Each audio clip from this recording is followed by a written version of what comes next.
Tonight I want to speak about improving our leadership potential. If our leadership can be improved, if we can be better than we are now, then we are under obligation to do it, to be the best that we can be for our Lord. Those under us have a right to expect inspiring and authoritative leadership. And we are under responsibility to give it to them insofar as it lies within our power. And I believe the first step is to discover and to correct weaknesses. And to do this, sometimes we need to ask a trusted colleague to show us that kind of thing. Do you know, if you get rather a kick out of telling somebody else where they're a bit short, I think you're not the person to do it. The very fact that you would enjoy doing it shows that there's something you have to learn too before you can really help that person. If somebody else is overtaken in a fault, we who are spiritual are to restore such an one, but it is to be in the spirit of meekness and considering ourselves lest we also be tempted.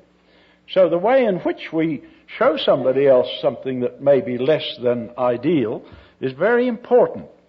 But I think that it can be very helpful if we've got somebody whom we know and whom we trust, and we ask them to say, can you see some things in me that are hindering me from being the best I can be for God? Then they'll do it in a way that will be helpful. I forget who it was. They said the only person whom you can trust to tell you the truth about yourself is your enemy who hates you and is angry, or one who loves you very dearly. Those are the two people who'll tell you the truth about yourself. Well, it's wonderful to know where you are in that way. But at the same time, while we are to correct weaknesses, we're also to cultivate strengths. And every one of us have got strengths. And again, others can sometimes encourage us in this way. And I'm sure of this, that one of the most important tasks we've got in our leadership is to be encouragers. Encouragers of our fellow workers.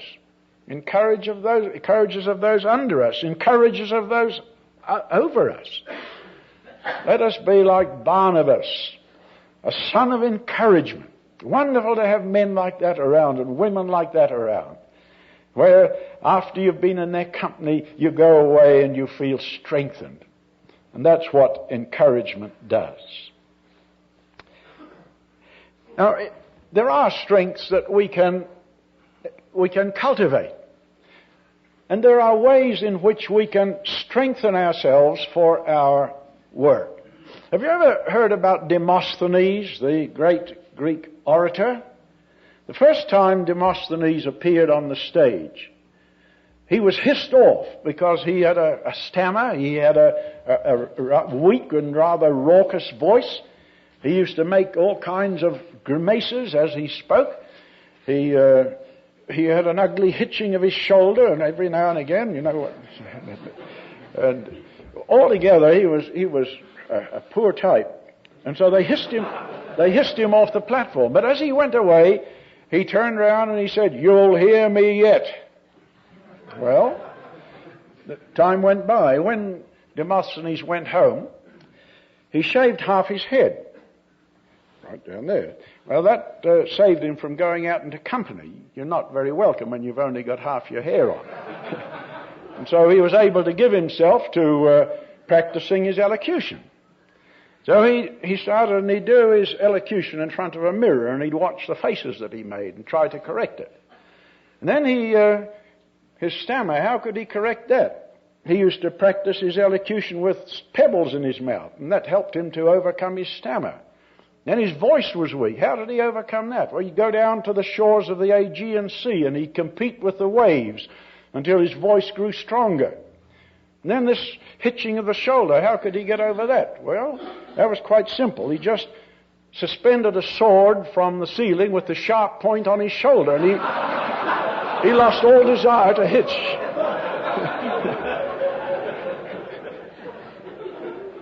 Well, the time came when the Greek nation, was at war with Philip. And Demosthenes and Aristotle were invited to make orations. It was to stir up the nation. Well, Aristotle went first, and he made a wonderful oration. It was tremendous. And when he'd finished, all the people said, "What wonderful oratory!" And they were praising Aristotle up to the sky. Then it came to be Demosthenes' turn, and he delivered his oration. And after he'd finished his oration, what happened? "Come, let us fight Philip." They heard him. They went and they fought and defeated Philip. Here was a man who had every strike against him, and yet this one thing I do, you'll hear me yet. And everything else was sacrificed to make himself an effective orator, not who could draw attention to his own oratory, but who could move the nation. And I believe that this can be so with us. Who of us haven't got our weaknesses and things that need to be strengthened? They can be strengthened. Our weaknesses can become our strength. Wasn't that what happened to him? The very things that disqualified him, he triumphed over, and they became assets. Now, I think if we look at it in a positive way like that, and don't get discouraged because of these things, but say, "Lord, you can help me to overcome this thing in such a way that what the devil intended to be a hindrance is going to be a stepping stone to greater usefulness." Now, I believe that if we approach it in a positive way, even our failures and our weaknesses can help us to rise higher and be more effective in God's service. Now, there are some limitations, some things that limit and inhibit the highest type of leadership. And I'd just like to mention these things so that we may be conscious if they need to be dealt with. One of those things is conservatism. Now, it's good to have some conservative people around. It's very bad if everybody takes off. It's good to have somebody to hang on to the coattails of the imaginative person. But to be too conservative means that you won't be a good leader. An ultra-conservative person doesn't make a good leader. They may help in a team, but I believe that conservatism, an unwillingness to accept change, can be a real hindrance. A tendency to leave things as they are for the sake of peace. I don't think that's good leadership. And if you find that you've got that kind of temperament, then I think probably you ought to face up to it and try to improve it. Because that kind of thing leads, you might have peace, but it's the peace of death, and we want the peace of life. Another thing that inhibits leadership is defensiveness. If we are always ready to resent criticism, if the moment we are criticized or checked, our hackles go up and we begin to justify ourselves, that isn't helpful. There is always some basis of truth in any criticism. It's seldom that we can say there is nothing in that at all. And so let us abandon a defensiveness. Let us, if we're checked, if people say, show us what's wrong, let us accept it. They may do it in a wrong spirit. That doesn't matter. Let me take what good there is in it and reject the rest. Throw it out. But there will always be something that we can profit by. So don't be over defensive and constantly vindicating yourself. The Lord says, leave that to me. Vengeance is mine. I will repay. Let him vindicate you. A person who is timid in faith and is unwilling to take risks in the interests of the kingdom won't make a very inspiring leader. You see, one of the important parts of a leader's task is to communicate faith to others. It's not sufficient to have faith yourself. You've got to communicate it to others. God promised Joshua that every place the sole of his foot would tread upon, he'd give it to him. But Joshua had to communicate his faith and confidence in God to get to the people and get them to be willing to put their feet on the land. And this is our task. And if we ourselves are timid in faith and we're reluctant to step out on God because there's a risk involved, well, we're not going to find that our people will be willing to do that. If we are people who always like to play safe, we're not going to make much advance in the work of God. A reluctance to accept responsibility for failure. Now, there always will be some failures. And if we tend to pass the blame for our failure on somebody under us, then we're not going to be a very successful leader. If I am in a position of leadership, I am responsible if a thing fails. Let me take it and not blame somebody under me.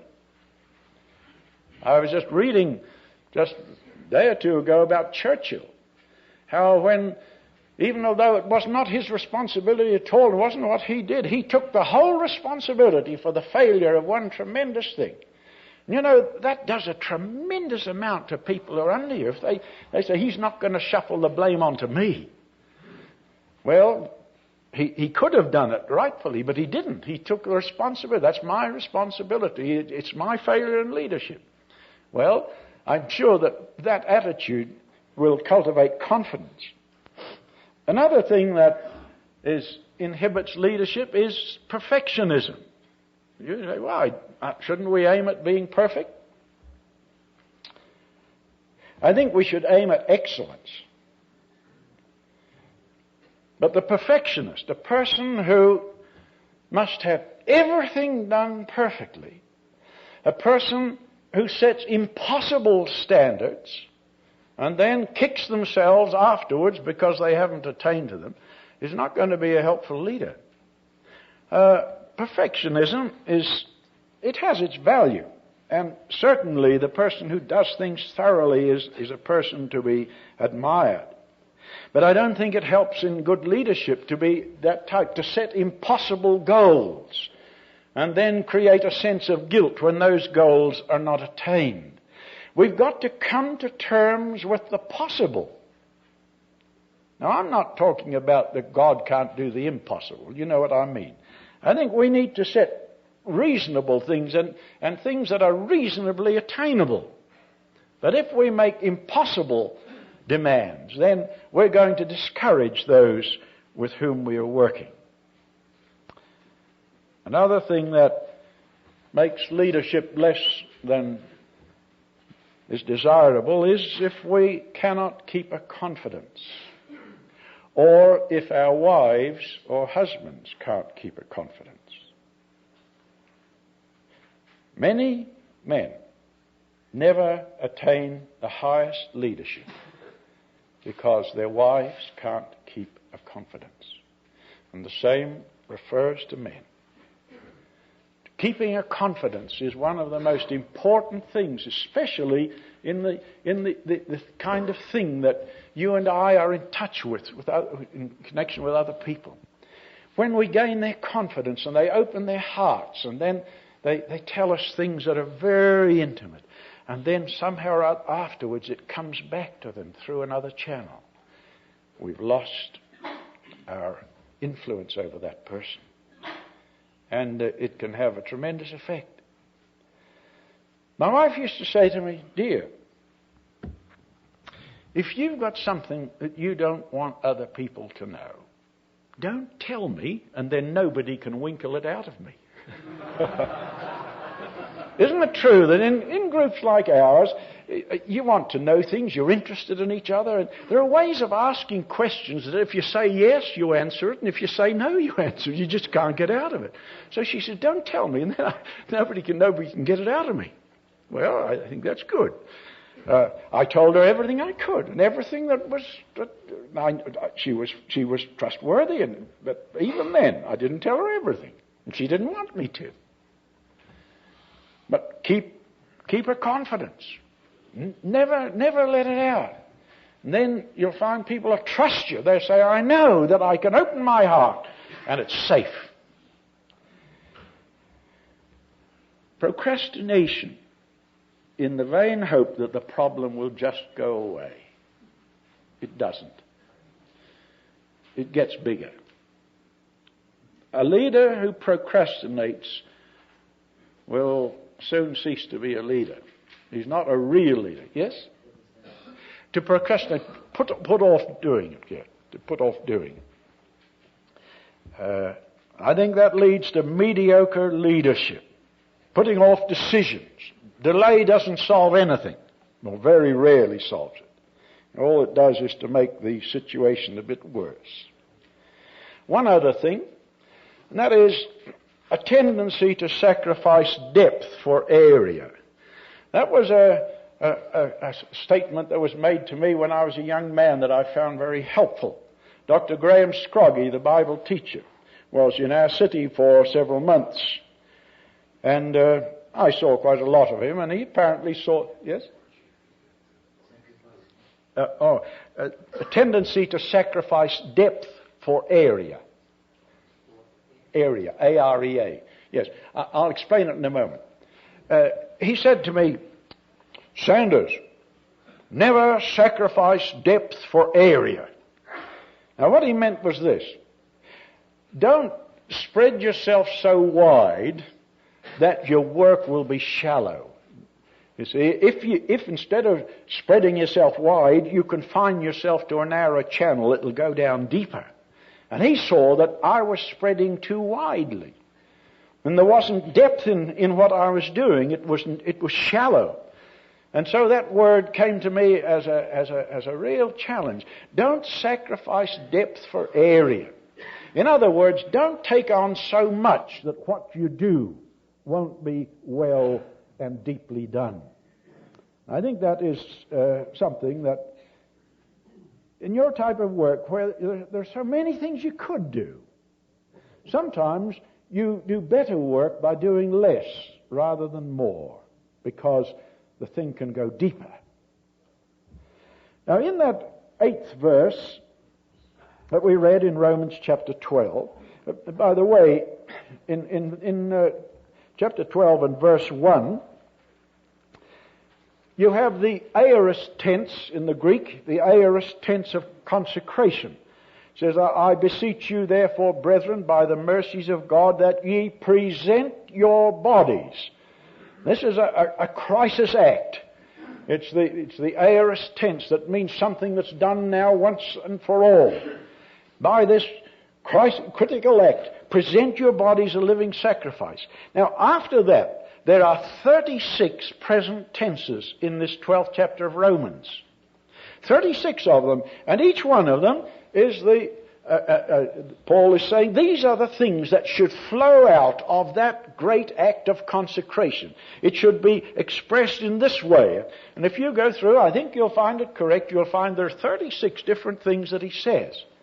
And the one to which I wish to draw your attention is in verse 8, the second last one. He that ruleth with diligence.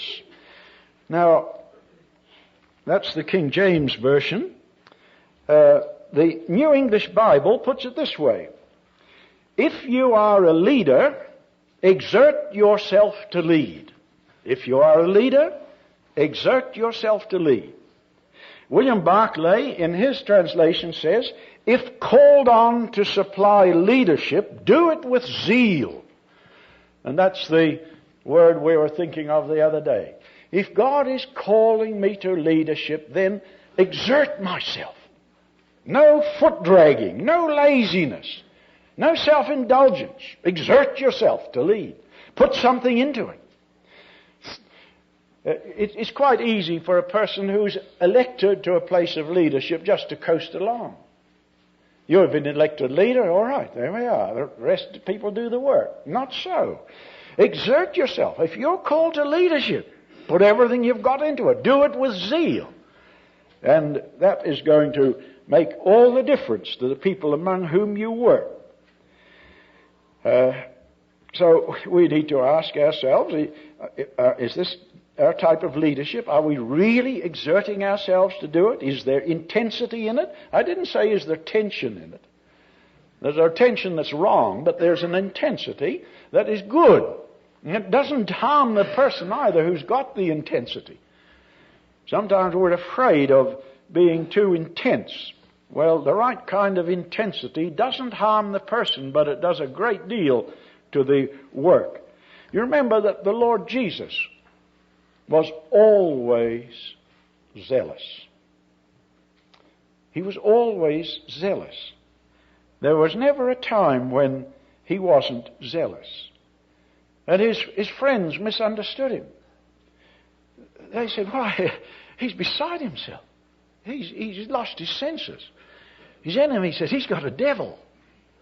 And when his disciples saw the zeal of the Lord when he went into the temple and found it filled with oxen and sheep and doves and money changers' tables, when they saw Jesus go in there and plait that scourge of cords and drive them out, I was upsetting the money tables and hear the money over the floor and the men scrabbling after it and the cattle and the sheep going out and the doves until at last he was standing there alone.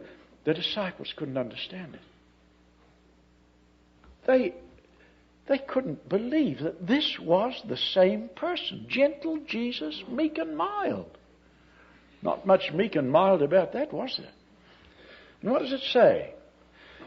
It says, then they remembered that it was written. Psalm 69 verse 9, I think it is.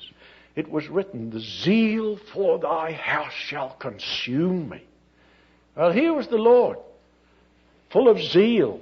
Everything that he did was done with intensity. And yet, you never find the Lord hurried, bustled. You never find him out of breath. And yet, all the time, there was that intensity underneath that kept him steadily working, doing the will of the Father. This is something that is so wonderful, something that we should covet. Now, Paul showed something of the same zeal and something of the same intensity. Adolf Deisman had this to say about him. He said, the lightning of the Damascus road found plenty of inflammable material in the soul of the young persecutor. I like that. I'll read it again. The lightning of the Damascus road found plenty of inflammable material in the life of the young persecutor. Is there plenty of inflammable material there? Something the flame of God can kindle on. Then he went on to say, we see the flames shoot up, and we feel the glow then kindled lost none of its brightness in Paul the aged. There he was in his youth, flaming for God. In his old age, there he was, flaming for God. Exert yourself to lead. Very wonderful. When you saw our brother Dr. Lockyer, why, what a wonderful thing. There at that age, there's the same blaze going up.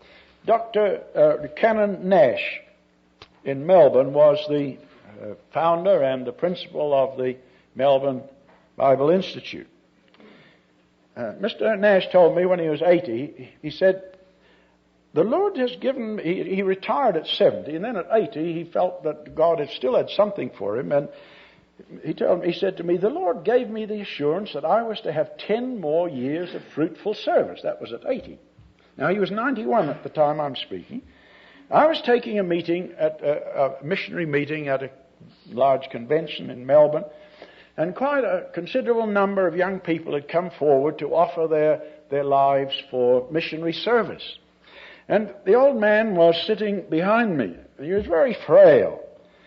But with this great crowd of young people before me, and I turned to the old man, I said, Mr. Nash, would you mind coming and commending these young people to God? And see, the old man, very frail, tottered over to the pulpit, and then he lifted up his hands. And there was one of the most wonderful monologues I ever heard. He talked to God.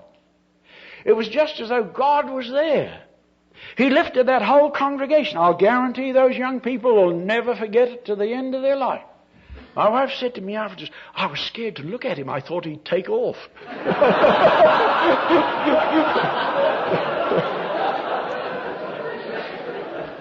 Well, there it was. He'd had 10 more years of fruitful service. He said, I haven't been able to get about, but God just brings people to me. He'd bring groups of ministers to him. He'd go to a retreat house, and perhaps every few days there'd be another lot of ministers. And he said, the last 10 years have been probably the most fruitful years of my life. There it was. The zeal maintained. Right there he was, 91. Still going strong. So, if you're called to leadership, exert yourself to lead. Do it with zeal. And you'll see the fruitage of it. Now, another thing that I think can help us and increase our effectiveness in our leadership is to cultivate the art of listening. Now, I know you've got it, but perhaps it can be increased. The art of listening. And it is an art. A sympathetic ear is a tremendously valuable asset. I remember one of our younger men had been put in a position of responsibility and leadership. And I went round to the field where he was. I was talking to one of the missionaries. And he said, he won't listen. He said, I try to tell him the problem, but before ever I've got the problem fully explained, he's telling me the solution. He said, I haven't yet stated the problem. He won't listen. You see, listening is not just impatiently waiting until you can get your own view across. And that's what we rather tend to do, especially if we are inclined to be compulsive talkers. What is listening? Listening is a genuine attempt to understand the viewpoint, the problem the other person wants to share with us. To let them tell the whole thing, to let them unload themselves upon us. And the very unloading of that problem means that the problem is half solved. The very sharing of it does something. The very stating of it and putting it into words releases something within them. But they won't do it unless we are good listeners. Unless we just quietly and without prejudging the issue either. It's so easy to prejudge the issue or think you've got the answer before you've really heard the full question. There is a legal maxim. Never trust an ex parte statement. That is, never trust a statement which is from only one side. There are always two sides to a question. And even though you hear one person's side of a problem and it seems unanswerable, you say, well, there can't be any other side to that. Don't accept that. There's sure to be another side, and you may be surprised when you equally listen to the other side. So I believe that's quite an important thing. Don't prejudge the issue. Be sensitive to the problem or the need. Is very important, and you handle it better by listening than by talking. Oliver Wendell Holmes was asked by a politician, what's the best way of getting people to vote for you and holding their loyalty? And this is what he said. To be able to listen to others in a sympathetic and understanding manner is perhaps the best mechanism in the world for getting along with people and tying up their friendship for good. I'll read it again. To be able to listen to others in a sympathetic and understanding manner is perhaps the best mechanism in the world for getting along with people and holding and tying up their friendship for good.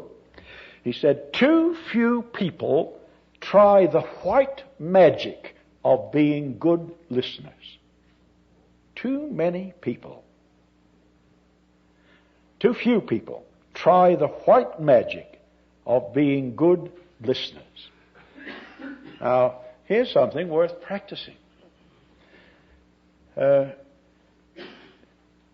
remember another man saying to me when somebody had been unloading on him and they were a bit overwrought, he said, I wasn't going to have him weeping on my shoulder.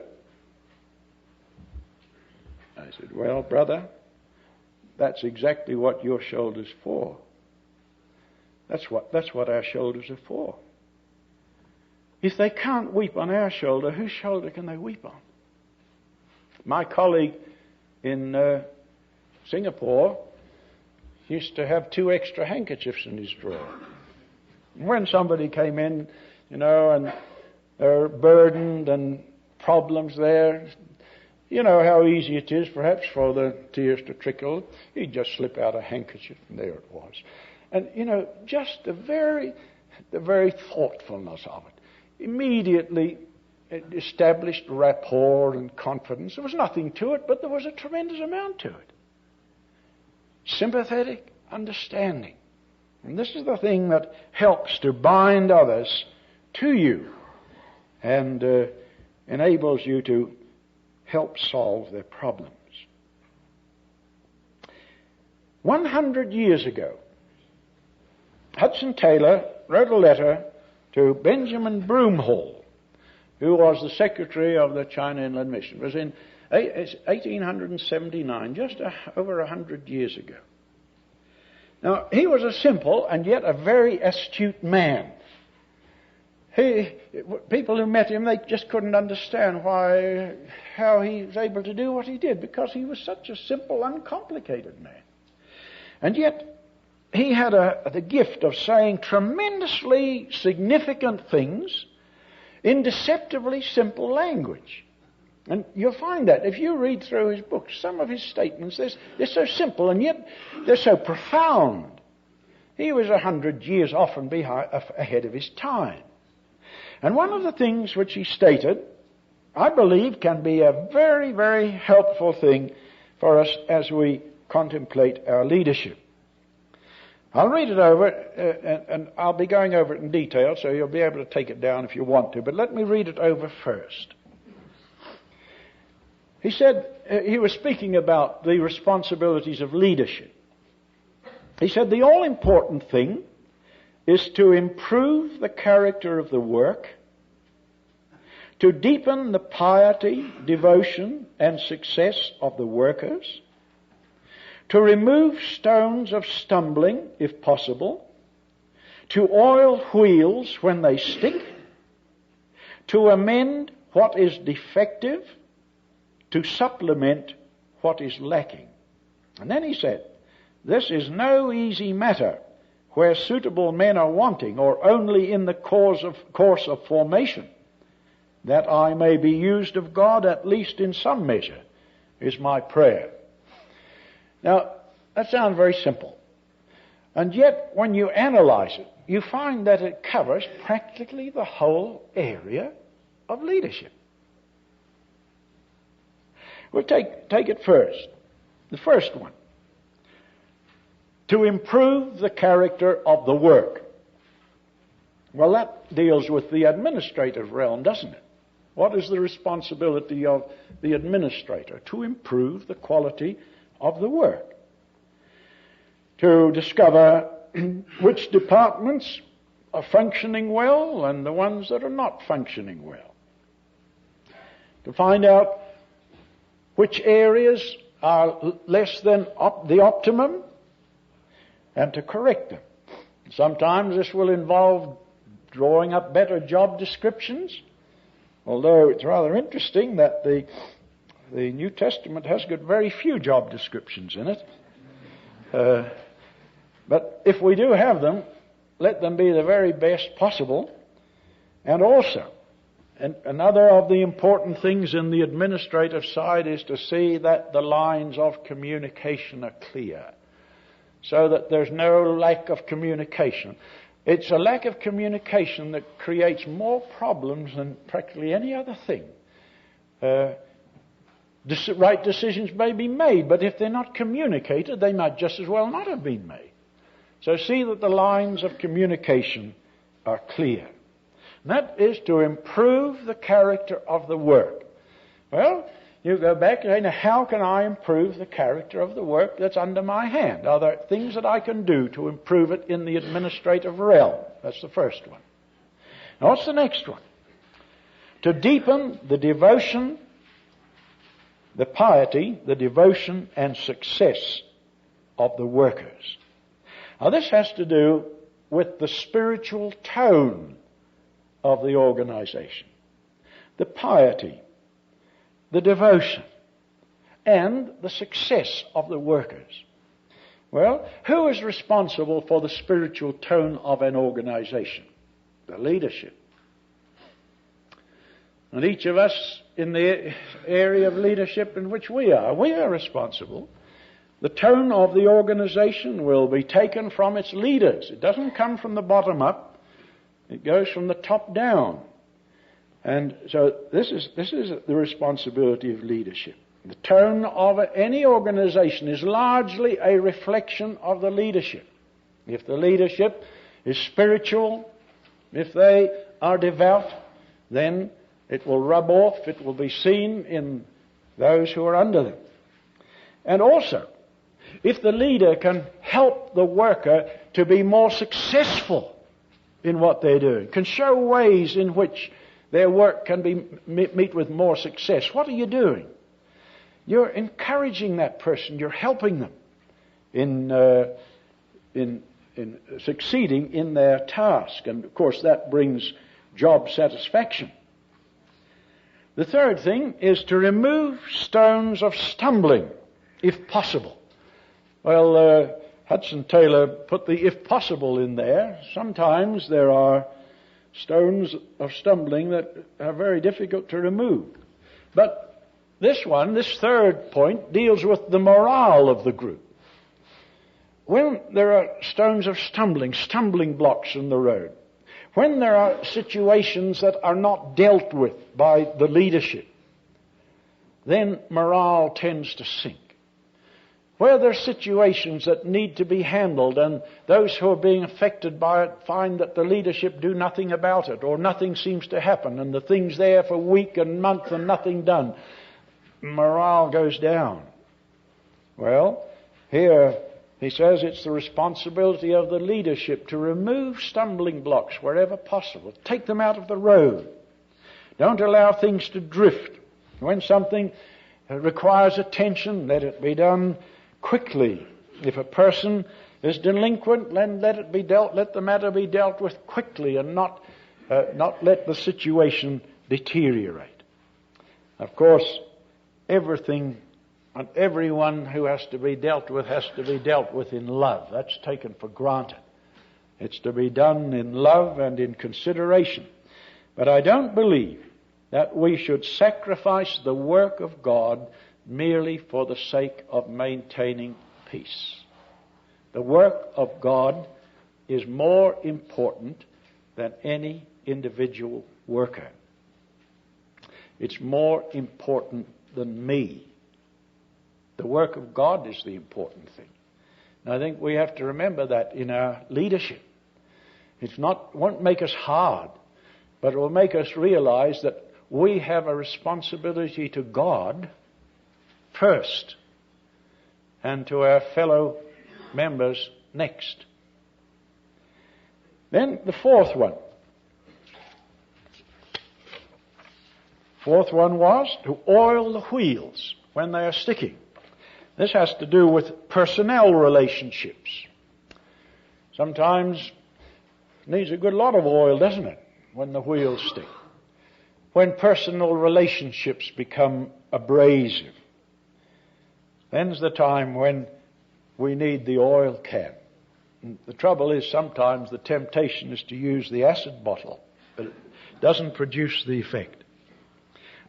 The importance of warm relationships in our work for God can't be overemphasized. Let us use the oil can, the oil of the Holy Spirit. He's the wonderful lubricant in situations like that. People are far more important than administration. Some leaders love people, others love administration. And it's the ones who love people who are the true leaders. Administration has to be done. But the person who does the administration should remember that their administration affects people. And therefore, people are more important. Then the fifth one, amend what is defective. You think over your work, now what's lacking? Or what's wrong in this situation? Is there something defective, something missing?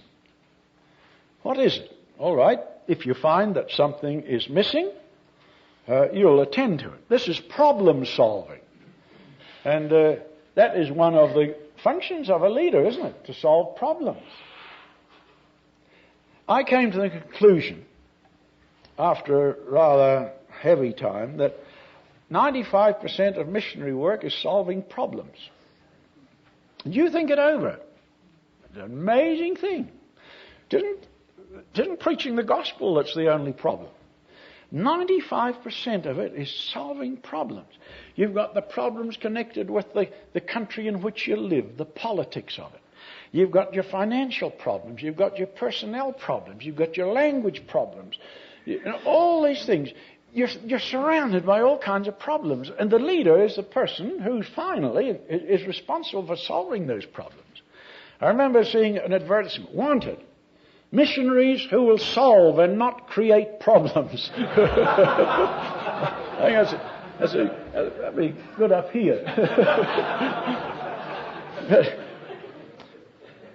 Solving problems is a tremendously important thing. And what have you been doing in a lot of your sessions this time? Just that. You've been trying to solve problems. Here are problems that prevent our work from being as successful as it ought to be or as we want it to be. How can we improve it? What solution is to this problem? And it's an exercise that is tremendously important. That the leader should realistically face up to the problem and follow it through until it's solved. That's his job. He's not to give up on it. If there's a problem there, it's for him to see it or her to see it and to follow it through in dependence on the Spirit of God until you find the solution. And then in the last one, to supplement what is lacking. Sometimes there needs to be something added to the work to supplement what is lacking. This is creative planning. It's the creative planner that can see what's missing and that can see the possibilities and can raise our sights so that we can see new possibilities. Supplement what is lacking in the work. Imaginative strategy and tactics to achieve the end we have in view. Now, I think you'll agree that when Hudson Taylor made that very simple statement, he really got right to the heart of leadership, didn't he? These are the areas in which we're all involved. And if we can, in each of these places, even make some progress, we're really doing something. We're really getting somewhere. Just a word about delegation. I don't intend to go into any detail, but there's one point that you probably know, but never mind, it'll be worth saying again. The person who fails to delegate work properly condemns the operation to be a one-man show. It can never be any bigger than you are. If you don't delegate, you are condemning it to be a one-man show. Jethro saw that with Moses. He said, Moses, if you go on as you're going, you'll be worn out and Israel will be leaderless. You have trained no leaders. And so he said, now you get 70 men, 70 qualified men, and you divide the responsibility. You stand between them for God. You take the important decisions and you delegate the others to these 70 men. And he said, if you do this thing and the Lord command you so, then you shall be able to endure. And what happened? If Moses had died then, Israel would have been leaderless. When Moses died, there were 70 experienced leaders plus Joshua. Now I believe that this is a thing of importance to us too. We need to, if we're going to really have followers, the delegation needs to be done, and it needs to be done thoroughly. But don't be unkind enough to delegate responsibility without giving with it commensurate authority to enable them to achieve what has been entrusted to them. Now, most of us rather like holding on to a little bit of authority. But to delegate responsibility to somebody and then keep the reins in your own hands so that the authority is yours is not only unkind, it's selfish, it's frustrating. The other person feels they're not trusted. And so if you delegate a job to somebody else, give them the full authority to see that job through to the end. And if you don't intend to give them the authority, then don't give them the work and the responsibility. Many of us are quite willing to get the other people to do the work, but we hang on to the reins. Nothing doing. True delegation gives with the responsibility also the authority. Now, during these days, what a tremendous spate of stuff you've had put over you. Really? What are you going to do about it all?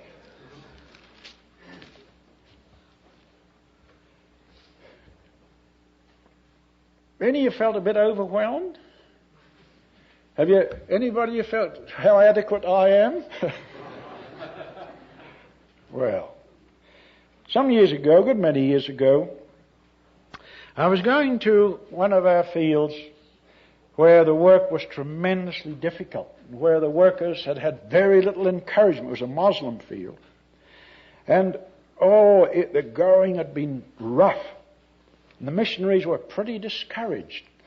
Practically nothing to show for years of work. And I felt I must have a message to take to them, of encouragement. But I'd been so pressed myself, I'd had not the slightest opportunity of thinking of a message. And it came just I was to leave in the morning about 4:30 to get a bus or something. And I went to bed fairly late at night, and not a message for them. I was really very burdened. Well, I woke up about 2:30 and blearily turned the light on. And I said, Lord, I must have a message for them. And I reached out and I took a translation from my shelf. It was one that's not very well known. It's by C.K. Williams, not the American Williams. This is an English man. And I'd got this not long before, and my wife, when I got a new translation, she usually pinched it first and went through it and marked it. And I used to find her markings very interesting. Well, I got this one, and it opened out. There it was, 2 Corinthians 4 and 5. And there were just 4 markings in it. They were, we do not lose heart. We do not lose heart. We do not lose heart. We do not lose heart. Oh. Why didn't he lose heart? And immediately I began to look through it and see what it was. And within a very short time, the Lord gave me something really very, very appropriate and very applicable. I'm sorry the time's gone, or I'd share it with you in detail, but I'll give you at least one part of it, because I think there are not many of us who don't have times occasionally when we get a bit down. Anybody ever had that experience? There's a verse that's very encouraging in 2 Corinthians 7 and 6. It says, God, who comforts the depressed, comforted us by the coming of Titus. Here's dear old Paul. Paul getting depressed. That's helpful, isn't it? He wasn't exempt from even getting depressed in the midst of it all. He wasn't exempt from fear. He said, I was with you in weakness. He's weak. In fear, trembling, much trembling. He was a very man very much like us. And so here, there are very few of us fortunate enough to escape periods of depression. And it's so easy for us to lose heart.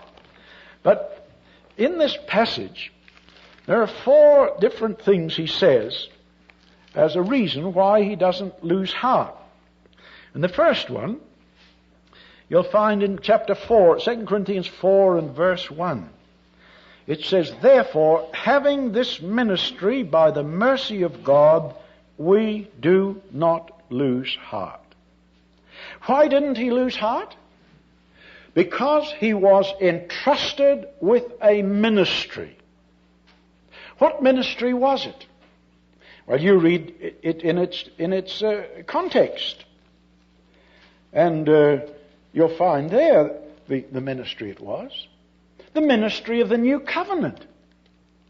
Well, what was the ministry of the new covenant? Why was the ministry of the new covenant given? For whom was it given? It was given for people who had utterly failed. Israel had failed God at every turn. They'd broken the old covenant. So the Lord says, I'll give them a new one. And I think at this distance it's almost impossible for us to realize the revolutionary nature of the new covenant as it must have come to those people. They'd been under the oppression of the law, thou shalt, thou shalt, thou shalt, and the curses. And then this comes and it says, I will, I will, I will. I'll do this, I'll do that, I'll forgive your sins, I'll put my spirit within you, I'll write my law in your heart. You know, it was so tremendously uplifting, so revolutionary. And Paul said, I've been entrusted with this ministry. I didn't deserve it. I persecuted the church of God. I wasn't worthy. So he said, having this ministry by the mercy of God, I don't deserve it. But here, this wonderful revolutionary message has been entrusted to me. No wonder I don't lose heart with this message. And so here is the wonder of it. He was entrusted with a ministry. A promise not only of divine help, but of divine enabling. You see, in the new covenant, there was the answer to every human failure. The Lord Jesus being the surety of the new covenant. And so because of that, Paul says, we do not lose heart. I'll just mention the other ones, and you can look it up at your leisure. The first one was they were entrusted with a ministry. And the second one was they were endowed with new strength. Paul says, although our outer man perish, although it suffers wear and tear, yet our inner man is being renewed every day. So we don't lose heart. Doesn't matter if the old body creaks and groans. It doesn't matter if it is wearing away. I'm being renewed in my inner man. And I'm endowed with new strength every day. Why don't we take more of it? That's what it says. Then the next one is, in chapter 5, the word isn't used, it says we faint not, I think. It isn't exactly the same word, but in the translation which I read, it was the same. They put it, we do not lose heart. The third one is, they were endued with the Spirit. It says there, we have received the Spirit. And in that translation, it interpreted the earnest this way. We have received the Spirit, part payment and promise of more. And there, what a wonderful thought that is. You know what an earnest is? An engagement ring is an earnest. It's part payment. At least I hope he paid for it. But the point is that in an engagement ring, it's a promise of much more, a much closer fellowship to follow. It means that there is a wonderful relationship now, but there's something more wonderful afterwards. And so what Paul is saying here, you've received the Spirit, the earnest of the Spirit, the part payment now, but more to follow. In other words, any experience we've had of the Holy Spirit up till now is nothing to what there is ahead. There's always more to follow. And then the last one, it speaks about they were engrossed with the eternal. We walk by faith and not by sight. The things that are seen, they are temporal, they're passing, but we're dealing with the things that are eternal. And what does it matter if there's a weight, there is a burden for us? Why, it's a light thing. A far more exceeding and eternal weight of glory is being stored up for us. So here were these four things. They were entrusted with the ministry of the new covenant. They were being endowed with new strength every day. They were endued with the Spirit, with the promise of more to follow. And they were engrossed with the eternal. They were walking by faith and not by sight. And it didn't matter if their bodies were, if they died. Why? There was this wonderful reward awaiting them in heaven. And so Paul says, we don't lose heart. So as you go back to your task again, these things are true for you. You may be tempted to lose heart. The adversary will do his best, but there's no need to. We do not lose heart. And as that very early morning, when I was going through it, I thought, yes, but, Paul, he was Paul. I'm not Paul. No, I thought, well, was he having an especially easy time? And I went right through that epistle very quickly. There's no time to do that, but I just read this one. This is what he said. I'm talking like a madman, with far greater labors, far more imprisonments, with countless beatings, often near death. 5 times I've received at the hands of the Jews the 40 lashes less one. 3 times I've been beaten with rods. Once I was stoned. 3 times I've been shipwrecked. A night and a day I've been adrift at sea, on frequent journeys, in danger from rivers, danger from robbers, danger from my own people, danger from Gentiles, danger in the city, danger in the wilderness, danger at sea, danger from false brethren, in toil and hardship, through many a sleepless night, in hunger and thirst, often without food, in cold and exposure, and apart from other things, there is the daily pressure upon me of my anxiety for all the churches, wherefore we never lose heart. I say, when we think of our little problems, my brothers, my sisters, and you come to this, and you'll find if you go back through this epistle, you'll find that in perhaps 6 or 7 places he comes got other things in addition to this tiny little catalogue. And here's this wonderful man who says, in the midst of all this, I have learned in whatever state I am therewith to be content. I'm very glad he didn't say, I have always been content with my circumstance. He didn't say that. He said, I have learned. And that meant that he learned by the same process as we did. I'm sure that he rebelled against some of them too. But never mind, he got to the place where he says, I've learned And now I can glory in my weaknesses. So, my brothers, my sisters, we never need lose heart.